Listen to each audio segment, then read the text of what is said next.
em memória de mim. Diga comigo, em memória de mim. Mais uma vez, em memória de mim. Amém? Acontece.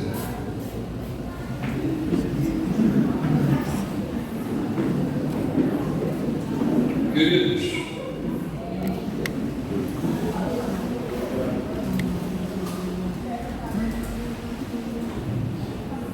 eu creio que por nós fazermos uma leitura artificial da palavra de Deus, dentro desse texto, muitas das vezes nós não percebemos com grandes verdades fundadas dentro da palavra de Deus. A palavra de Deus, para mim, não é uma leitura por fazer por obrigação. A leitura da palavra precisa ser meditada. Glória a Deus. A Bíblia diz, usando o salmista, medita na minha lei, na minha palavra, de dia e de noite. Amém. Ele não manda você ler a palavra, ele manda você meditar. Meditar é algo extrair da palavra de Deus. Glória a Deus. Não é só simplesmente fazer uma leitura aleatória, de forma alguma. O apóstolo Paulo, ele vai dizer mais na frente, eu vou por etapa, para que são muitas informações e talvez nós não conseguimos reter as informações que nós recebemos da parte de Deus. Então não é por muito falar que as pessoas vão ser entendidas ou vão entender. Nós precisamos falar muito com pouco, e não falar muito e não falar nada. Nós precisamos falar pouco e falar muito. Aleluia. E falar muito e não falar pouco. Paulo está dizendo que eu fiz uma introdução na outra Santa Ceia e vou dar uma pincelada de novo. O apóstolo Paulo diz que recebeu do Senhor, e eu também vos ensinei nele. Pregar um sermão não é simplesmente abrir a Bíblia. Pregar um sermão é simplesmente você buscar uma revelação da parte de Deus para aquele culto, para aquele evento ao qual você vai ministrar. Por quê? Porque a palavra de Deus, ela é viva e é eficaz. E nós temos que entender que o Senhor tem uma revelação para cada culto, para cada atitude, para cada ação nossa. Deus tem uma revelação a fazer. Então não basta eu chegar aqui e dizer, Senhor, fala que o Senhor quer. Não, eu preciso meditar, eu preciso receber de Deus para depois ensinar. O apóstolo Paulo está dizendo que eu recebi do Senhor, eu estou passando, não estou passando o que eu sinto, o que eu acho, eu estou passando o que eu recebi do Senhor. Aleluia. E pela esta manhã, na consagração aqui, das 7 às 10 da manhã, eu tive a oportunidade, em oração, quando eu estava em círculo em oração, o Espírito de Deus me colocou esta palavra no meu coração. Eu cheguei a chorar, as lágrimas desceram do meu olho, porque naquele momento eu senti a revelação da palavra de Deus. A semana inteira eu venho buscando uma palavra de Deus, eu venho buscando uma orientação de Deus para esse momento tão especial e tão lindo. E quero dizer aos irmãos que nós estamos hoje diante de um banquete, que alguém teve uma revelação da parte de Deus, e esta revelação traz para nós conteúdos importantíssimos para que nós precisamos entender o valor desse banquete. Muitas pessoas já acostumaram com isso, já acostumaram com o sagrado. Isso já não faz mais diferença na vida de muitas pessoas. Esse banquete para muitos não passa de um lanche, de um café da manhã, de um ritual religioso. Mas Paulo chega para nós e quer dizer para nós uma coisa, que isso aqui não é uma coisa simples, não é uma coisa banal, é uma coisa tão séria, que vem de revelação da parte de Deus. Deus Santo. E o apóstolo Paulo disse: eu preciso ensinar a igreja. Agora, passe para os irmãos uma coisa. Quando o apóstolo Paulo disse que recebeu do Senhor, ele não buscou dos 4 evangelhos. Quando o pastor Dovalino leu sobre quando Jesus disse no partir do pão, e aqui meu corpo que é partido por vós, ele não leu, preste atenção.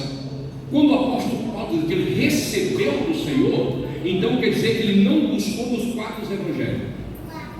Diga comigo, amém ou não amém? Porque se ele recebeu do Senhor, ele não recebeu dos 4 evangelhos. Ele recebeu uma fonte de Deus, direta de Deus. Ele não busca a revelação da interpretação dos 4 evangelhos que ele está fazendo a leitura. Não. Os 4 evangelhos vai ter uma percepção da morte de Cristo e do corpo de Cristo. Mas o apóstolo Paulo, ele disse: eu recebi do Senhor. Então entenda uma coisa. Aí Luiz, que a carta aos Coríntios, ela foi escrita primeiro do que os evangelhos dos discípulos. Pastor, mas o que é isso? Porque cronologicamente a Bíblia não está organizada cronologicamente. O primeiro livro da Bíblia qual é? Na nossa linguagem é o livro de Gênesis, mas não é o livro de Gênesis. O primeiro livro da Bíblia é o livro de Jó. Mas eu não vou entrar em detalhes, isso é para quem estuda, faz pergunta, para que você entenda esse princípio. Então, o primeiro livro da Bíblia não é o livro de Gênesis, o primeiro livro da Bíblia é o livro de Jó, porque a Bíblia não foi colocada cronologicamente em ordem. Por isso que muitas pessoas têm dificuldade de interpretação, de entender a palavra, porque o que está aqui talvez está lá em Jeremias, o que está em Jeremias deveria estar lá em Apocalipse, o que está em Apocalipse deveria estar ali. Então você entende que muitas coisas há uma dificuldade, porque a Bíblia não foi escrita cronologicamente em ordem. Então há alguns livros que você acha que está lá na frente, que está mais para trás, o que está mais atrás, está mais para frente. Então você precisa entender que isso é um estudo esmiuçado, que você vai entender esta parte da revelação da palavra de Deus. Agora escute comigo quando o apóstolo vai dizer que eu recebi do Senhor e que também vos ensinei. Ele recebeu uma revelação de Deus, e quando ele vai dizer isso, ele vai dizer assim: olha, eu entreguei, o meu propósito é entregar. Agora ele não entrega uma revelação de Deus impondo, ele entrega a revelação para que você entenda o valor do banquete. Glória a Deus. E quando ele vai dizer lá na frente, ele vai dizer lá na frente: olha, aquele que come o corpo e bebe do sangue do Senhor indignamente, come e bebe para a sua própria. Como que nós entendemos esse texto? A gente já viu muita mensagem, a gente já ouviu muitos TikToks, a gente já ouviu tantos testemunhos. Aí Luiz, mas quando a Bíblia está dizendo que você vai participar do corpo do Senhor dignamente, é quando você não tem discernimento do corpo. Aí você está participando do corpo indignamente. Por quê? Porque eu não sei o valor, do banquete. Quando eu não sei o valor do banquete, eu estou participando do banquete indignamente, porque eu não reconheço o valor desse banquete. Aleluia. Não é a minha condição. O banquete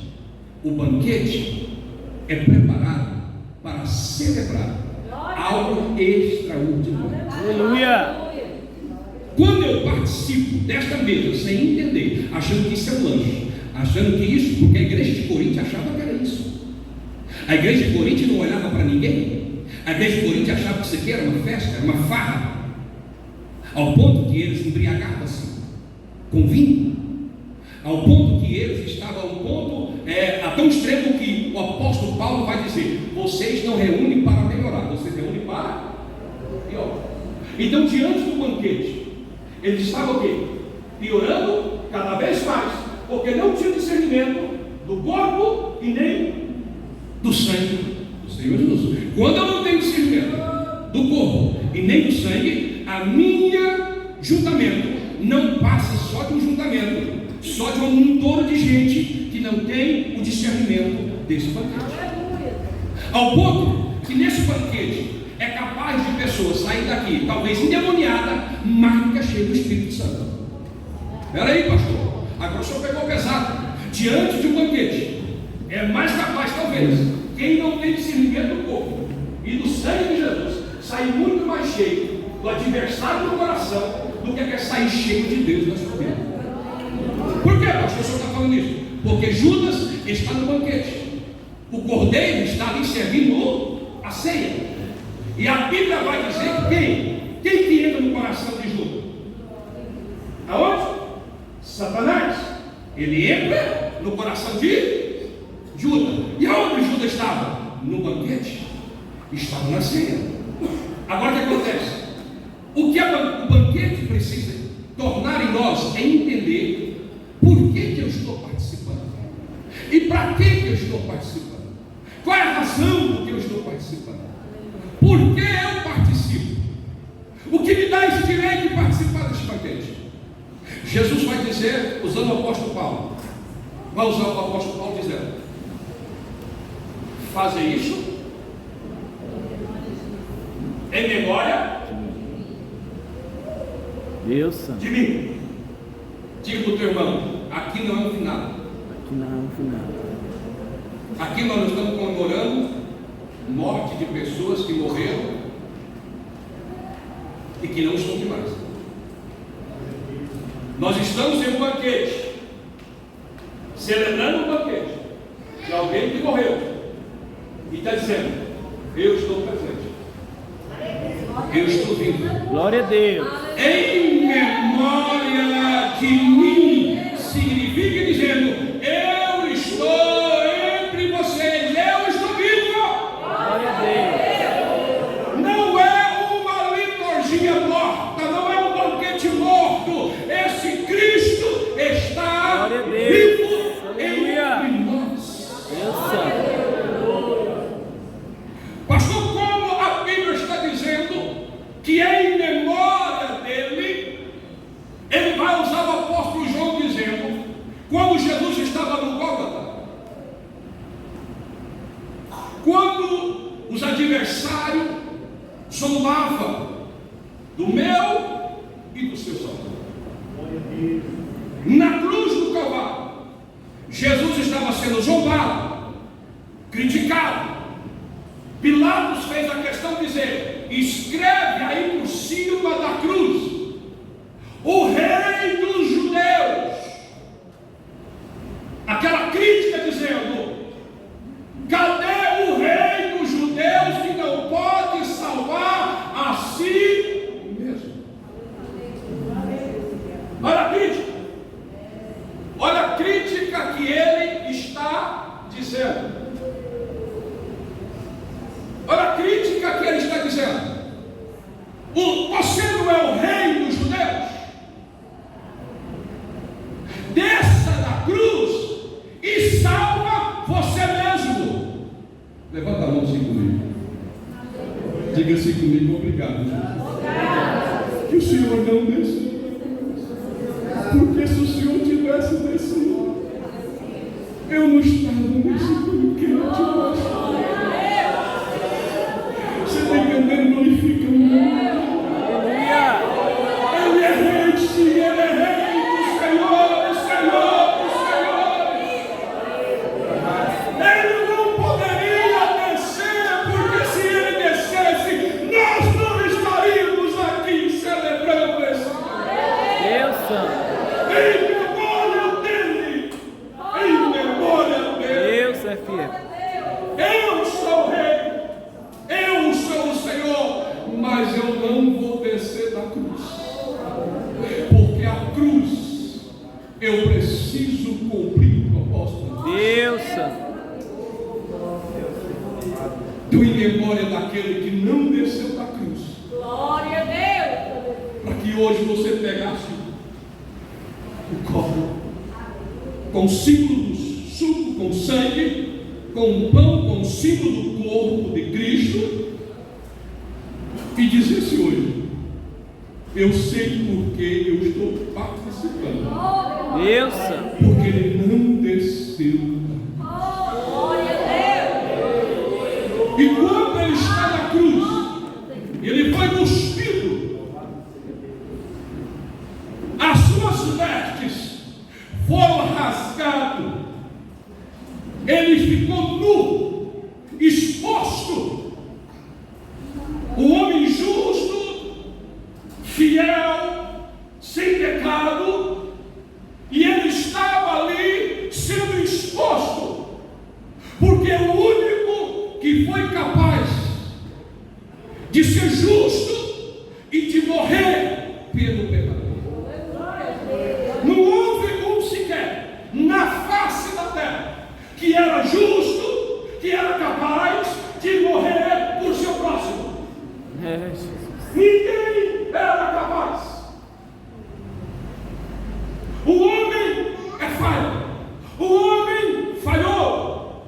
E Jesus não poderia falhar, porque senão a humanidade não teria a oportunidade da salvação. Dizendo: você acha que a cruz foi fácil? Não. Pai, afasta de mim este cálice. Afasta de mim este cálice. O próprio Deus teve que deixar o próprio Jesus a sua cruz. Há momentos, queridos. Você sabe por que na praia ou no mar existe ilha? Porque a água se afasta um pouco e cria ilha. Sabe por que muitos cristãos só vai crescer quando Deus afastar um pouquinho de você? E você dizer assim: a partir de agora, eu preciso caminhar com as minhas próprias pernas. Eu preciso ir para a igreja, mesmo que esteja em dificuldade, mesmo que eu não estou entendendo por que eu estou passando. Deus está dizendo assim: agora é a hora de você decidir, é a hora de você crescer. Porque Deus nunca vai deixar um crente mimado diante da obra dele crescer e ficar mimado para o resto da vida. Vira para o teu irmão: está na hora de começar a crescer. Está na hora de começar a crescer. Não pode dar um susto que já se desespera. Que tipo de evangelho é esse? Que tipo de evangelho você está vivendo? Olha, se eles humilharam o dono da casa, quem somos nós para não sermos perseguidos? É verdade. Se eles maltrataram o dono da casa, e nós que somos convidados?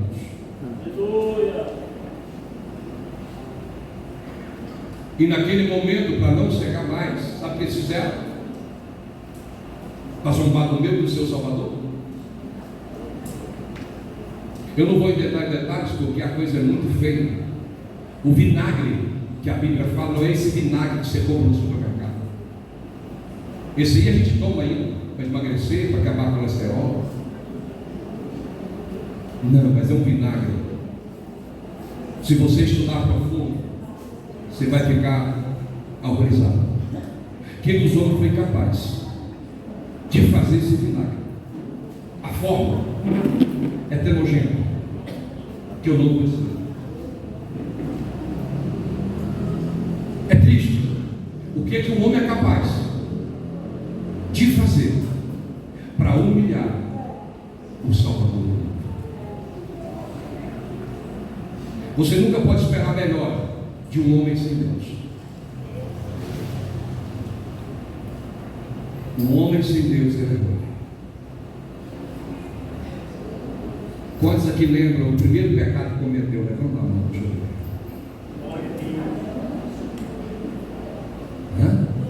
Lembra não? Não lembra não? Em pecado concebeu a minha. Já nascemos com defeito de fábrica. Nascemos pecador. Nascemos perdendo a água. Que dia que você ensinou o seu filho a fazer birra? Bonitinho, lindinho. Que dia que você ensinou ele? Essa fofura tão linda a fazer birra. Natureza adâmica. Queridos, E naquele momento, quando eles colocam sobre Jesus a esponja com vinagre e põe sobre a boca de Jesus, João vai dizer que lançou sobre a boca dele. Diz a Bíblia que Satanás esperava que Jesus blasfemasse. Ele não vai suportar, porque os irmãos sabem que desde quando Jesus chegou, houve uma fúria do inimigo para tirar Jesus do foco do propósito dele. Eu poderia perguntar nessa noite e colocar um tema nessa mensagem: aonde você está no propósito de Deus? Mas não é seu tema. Mas quando Jesus lá em cima, na cruz, ele diz uma palavra: Pai, está consumado. Dito isso, ele respirou, entregou o seu espírito e apagou. Quando ele disse: Pai, está consumado, é a palavra no grego que diz tetelestai, que significa que o véu foi rasgado de alto. Deus Santo. Quando ele disse essa palavra telestai, o significado é que a porta de acesso a Deus foi aberta de novo. Glória a Deus.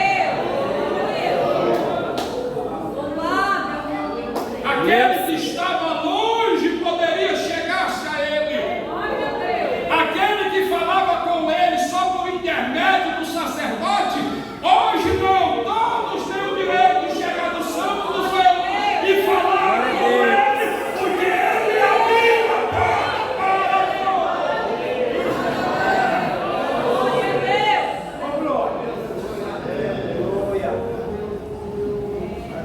Quando você participa do corpo, a porta de acesso abriu. Deus. Eu posso chegar diante de Deus com ousadia e com confiança. Repita comigo: chegar na presença dele com ousadia e com Confiança. Ah, que lindo! Glória a Deus. Que lindo! Ah, meu querido, que lindo! Deus Você não Santo. está entendendo a revelação? Deus é fiel. Eu posso entrar no santuário dele com ousadia. Eu sou filho dele e com confiança totalmente nele. Eu não participo com dúvida. Eu não entro nessa mesa com dúvida, porque o acesso foi aberto para mim, Glória a para você, Deus. para todo e para esta humanidade. Quando ele disse Palestai, está consumado, estava dizendo no grego que a dívida minha foi paga. Colossenses capítulo 2, versículo 14. A dívida que estava sobre mim foi quitada. Aleluia. Jesus pagou o preço da nossa salvação. Glória a Deus. Vira para o teu irmão: você não paga o preço da salvação. Quem pagou o preço foi ele. Ah, pastor, peraí, pastor, o senhor está com heresia? Não, não estou com heresia. Você precisa entender mais sobre o que é banquete. Aleluia. Glória a Deus. Quem pagou o preço da nossa salvação? Então por que nós não pagou antes? Por que precisou Jesus morrer? Porque o homem não tinha condição de pagar pelos seus pecados. Mas vem Jesus e diz: Tetelestai, dizendo: está pago a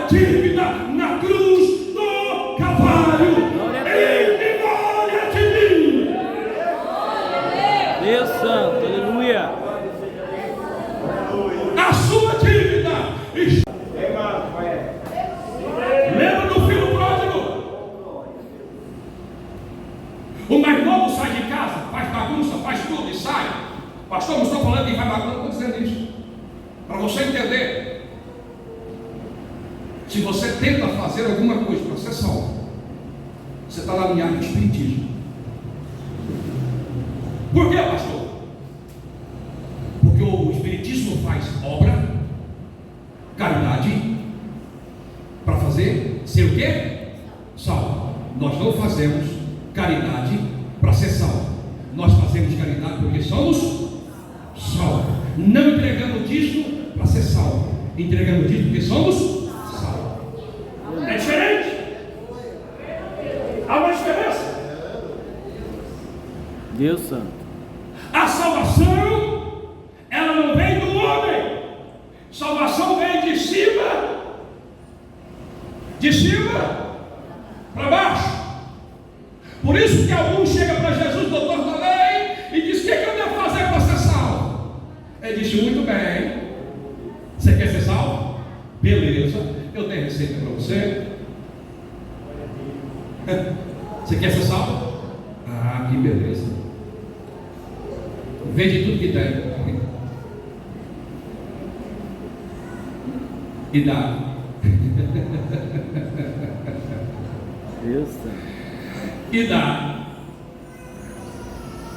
aos pobres. Tá bom o preço de salvação para você?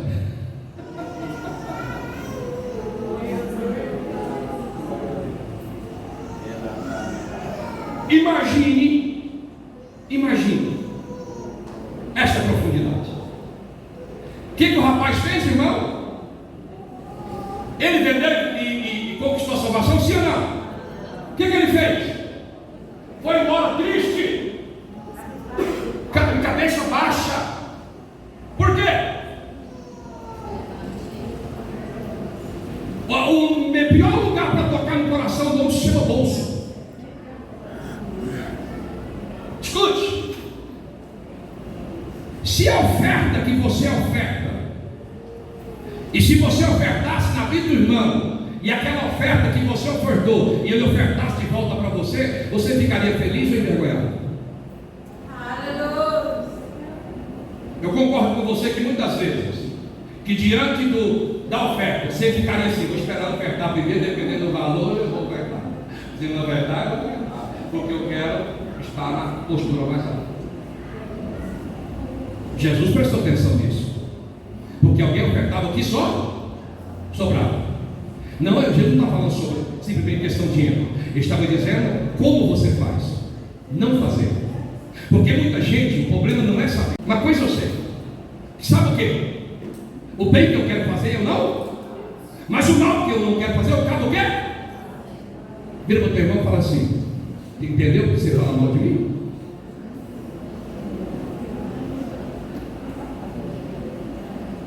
Entendeu? Porque o bem você sabe que não deve falar, mas o mal você não sabe que deve não fazer, você acaba fazendo. Por quê? Porque não é falta de saber. Saber você sabe que você não pode falar mal do outro. Quem é seu próximo? O próximo é aquele que chega para você. E o próximo é eu que escolho. O próximo é o que Deus coloca na minha trajetória de vida. Aleluia. Porque imagina para mim, eu não vou querer irmão chato na igreja, eu não vou querer irmão birrento na igreja, eu não vou querer irmão que faz as coisas na obra de Deus relaxadamente. Se eu pudesse colocar lista, se eu pudesse listar os tipos de relacionamento que eu pudesse ter no ministério, seria bom demais na conta. Mas eu tenho que aceitar o próximo do jeito que ele é, que Deus me coloca na minha mão. Diga para o teu irmão: aceita o próximo que está próximo de você, porque depois de ter outro próximo vai pior ainda. Glória a Deus. Tem experiência de segundo casamento, terceiro casamento, você vai ver. Pastor, o primeiro era que no segundo, meu Jesus, querido, misericórdia. Então cuidado com o próximo pode ser mais pior do que o primeiro. Então eu não coloco agenda, eu não qualifico as pessoas. Deus coloca as pessoas no meu caminho para eu aceitar do jeito que elas são, e eu tenho que andar com elas. Eu não posso colocar você seja assim, seja assim, seja assim, seja assim, seja assim, seja assim. não dá conta, se chama regra. Todas as regras que Deus colocou o homem, todas as regras que Deus colocou o homem, toda a regra que Deus colocou o homem, aí ele resume a lei. Que jeito, pastor? Em dois: amar a Deus sobre todas, e o próximo. Resumiu. Não vai quebrar o mandamento. Porque a partir do momento que eu amar a Deus, se você não ama o teu irmão que vê, como você pode dizer que ama a Deus que não vê? Se você não é capaz de estender a mão àquele que está caído, que está tentando caminhar, e você mete a língua falando dele, como você pode amar a Deus que não vê? E outra coisa, não vou entrar no assunto não, porque a mensagem é outra mensagem, dá outra mensagem profunda, mas vou dizer só para você uma coisa: quem ama Deus não tem dificuldade de amar a si mesmo e nem o próximo como a si mesmo, porque tudo reflete em Deus. Porque a mulher aqui nesta noite, vou dizer para você, mulher, você não trata seu marido porque ele merece, não. Eu estou fazendo, não faça para ele como se você estivesse fazendo para ele, mas enquanto você fizer para ele, fazendo para Deus, vai ser diferente, vai ter milagres de Deus. Meu querido, você está fazendo mal porque as pessoas estão falando mal de você, não preocupa não, você está fazendo para Deus, continua cantando, continua fazendo o que Deus está fazendo. Glória a Deus. Você vai ver o que Deus vai fazer no seu ministério e na sua vida, porque você está fazendo para ele, para ele, para ele. Glória a Deus. Porque enquanto você estiver fazendo para o homem, está difícil, está apertado, está custoso. Sabe por quê? Você está fazendo para o homem. A Bíblia vai dizer assim: usando Tiago, olha, que vocês trabalham, vocês funcionários, faça tudo bem certinho, faça como você estivesse fazendo para Deus. O patrão é mau, o patrão é ruim, faça bom. Imagina aquela menina escrava, arrancou da família, arrancou ela da família.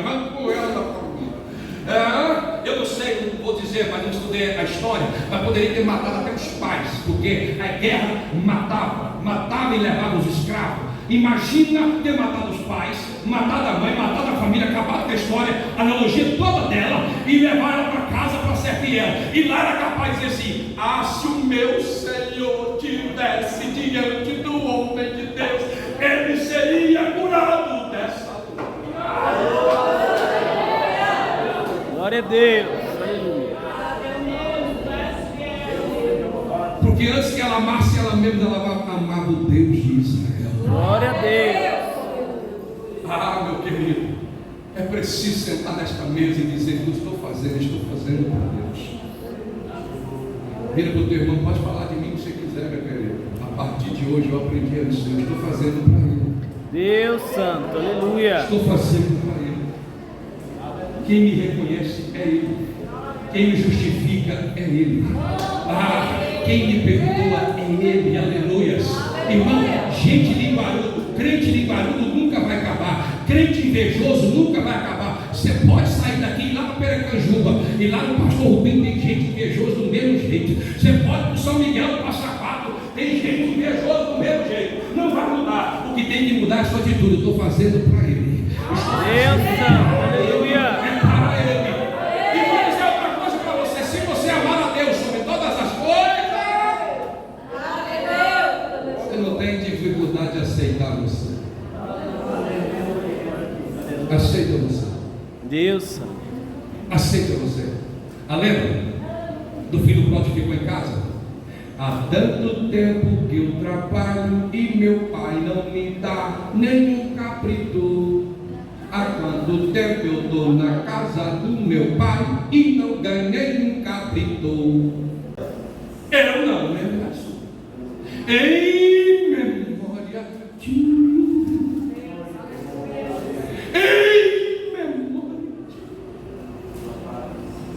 dívida quitada. Eu vou contar uma historinha para você entender o preço da compra. Uma criança fez um barquinho lindo, barquinho lindo, e um dia foi brincar na beira da praia do mar, e a onda vai, a onda vem, a onda vai, a onda vem, chorando. Ai, perdi o barquinho. E o pai dele era pescador.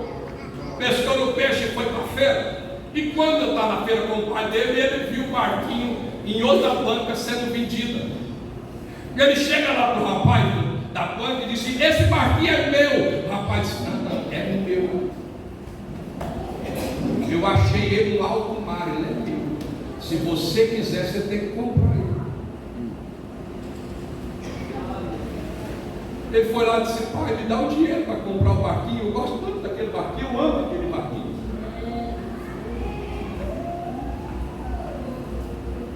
Eu amo aquele barquinho. O pai vai lá e pega o dinheiro. E ele vai lá e compra aquele barquinho.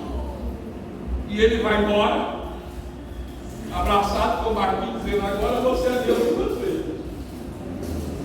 Um porque eu te criei, e o outro agora porque eu te comprei.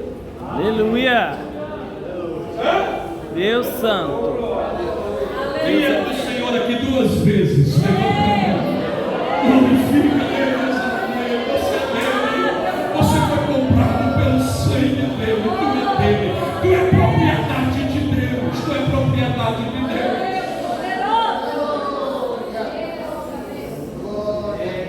Tu é propriedade. O teu corpo é templo do Espírito Santo.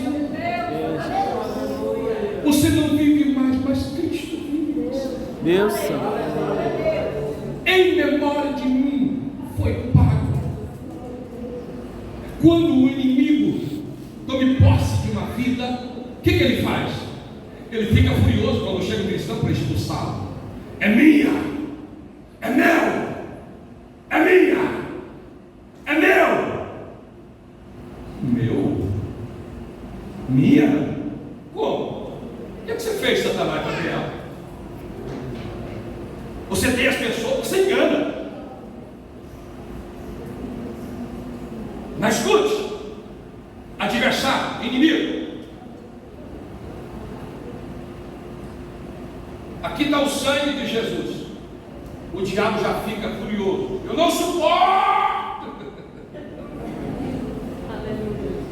essa vida de Jesus. Deus. Ele não aguenta, ele vai embora, porque ele não é dono de nada. Ele não é dono de nada. Eu sou dele e ele é meu. Glória a Deus. A dívida foi quitada. A cédula que eu devia estava na cruz. Jesus cravou ela na cruz. Todos os pecados que eu já cometi, todos os pecados que você já cometeu e que irão cometer, já está perdoado na cruz. Pastor, por que pecados que eu vou cometer? Ou você não pega? Quem aqui não pega, fica de pé e levanta e diz: hoje eu não pequei, hoje eu sou santo. Fica de pé aí. Fica aí, fariseu. Fica de pé e bate o peito. Eu não sou como os demais. Você viu como é que a irmã cantou lá na frente? Você viu como é que a irmã? Ô fariseu, preocupa com a tua vida. Se você não dá conta de levar o fardo do outro, preocupa com a tua. Porque Jesus pagou o preço para esta vida. É, Jesus. Jesus pagou o preço. Você não tem direito de falar nada. Se tem alguém que tem direito de falar aqui, é ele que pagou o preço. É o dono. É o dono, é o dono. Se tem alguém que tem o direito de se expressar, é o dono. Aleluia. A igreja abusou, a igreja pisou, a liderança pisaram, jogaram gente para fora da igreja, colocou gente de prova, proibiram isso, proibiram aquilo, pisaram. Mas cuidado, porque quem é o dono da igreja é ele. Deus Santo. Eu fico estudando a história da igreja, me dá vômito de ver quanta liderança agiram sem os princípios da Bíblia. Aí eu pergunto a você: quando o filho pródigo chegou em casa, o pai deu 3 meses de prova para ele, sim ou não? Sim ou não? Aonde a igreja inventou prova? Aonde prova conserta alguém? Aonde prova conserta alguém? Que dia que prova consertou alguém? Que dia que prova mudou alguém? Aonde a igreja inventou isso? Aonde a igreja criou isso? Hoje mesmo, diz para o ladrão da cruz, hoje mesmo tu estarás comigo. Aleluia. Deus Santo. Mas se ele tivesse passado pela religião, tu é ladrão, matou, tu vai ficar de prova. Mas eu vou morrer. Hoje, para isso, porque a diz que a mão de Deus está estendida. A mão de Deus está estendida para salvar. Mas a única coisa que faz diferença é o vosso pecado entre vós e vosso Deus. Deus dizendo assim: olha, está consumado, você não precisa viver mais sob escravo do pecado. Jesus te deu acesso a Ele e dizendo: você está pago. Você não deve mais nada. O diabo não tem que usar você por mais nada. Alguém começa a jogar: você fez isso. Beleza. A Bíblia diz que Jesus jogou no mar do esquecimento. Está pago. Está pago. Está pago. Está pago. Quantas vezes você já perdoa, seu irmão? 7 vezes 7. 490 vezes. Se você perdoa de novo, gerou 490 novamente, nunca mais vi nada. Está pago. Levanta a mão, está pago. Levanta a mão, sim. Eu te amo.